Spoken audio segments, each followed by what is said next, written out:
DJ Shiv Narayan DJ Shiv Narayan.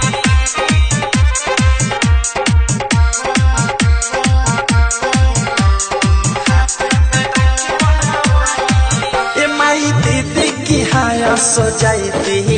दोनों हाथ में राखी बंधवाई ए माई दीदी की हाया सजाई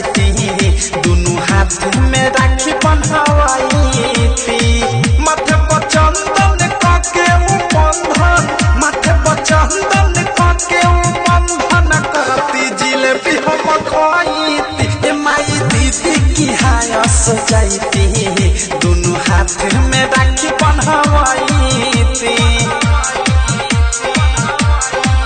ए माई दीदी की हाया सजाई दोनों हाथ में राखी बंधवाई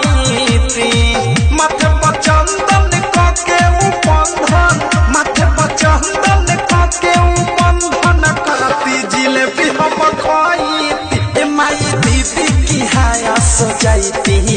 दोनों हाथ में राखी बंधवाई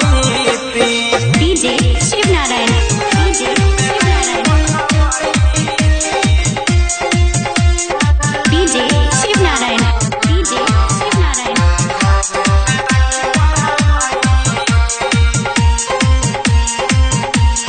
सहदी समय से बना दे तनिका तनिका किनले मिठाई रे खुशी खुशी जाई राखी बंधवाई साल भर पति नई भेटाई रे आइल सवनावा झुमता मनावा अजबे रे फील से नाही सवादी मोटर गाड़ी चल जाई साइकिल से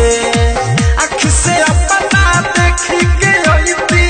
आँख से अपना देख के आईती हाल तो हम बताई ए माई दीदी की हाया सजाई दोनों हाथ में राखी बंधवाई डीजे शिव नारायण डीजे शिव नारायण।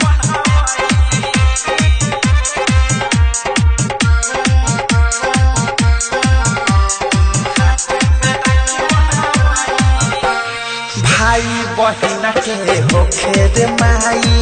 इहे त दिन रे फोन रहे कइले हमके बताइले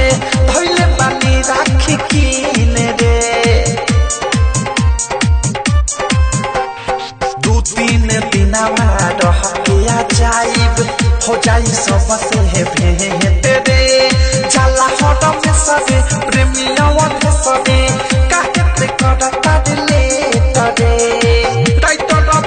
के विशाल के लेखा रंजित मुके ससुराग के लेखा बहु ओह कराई मम्मी दीदी की हाया सजाई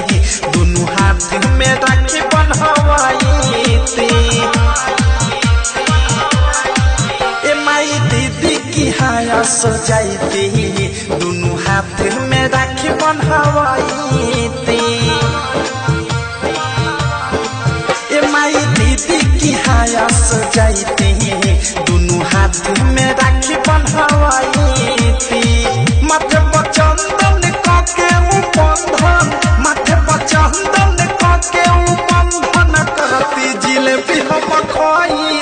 ए माई दीदी की हाया सजाई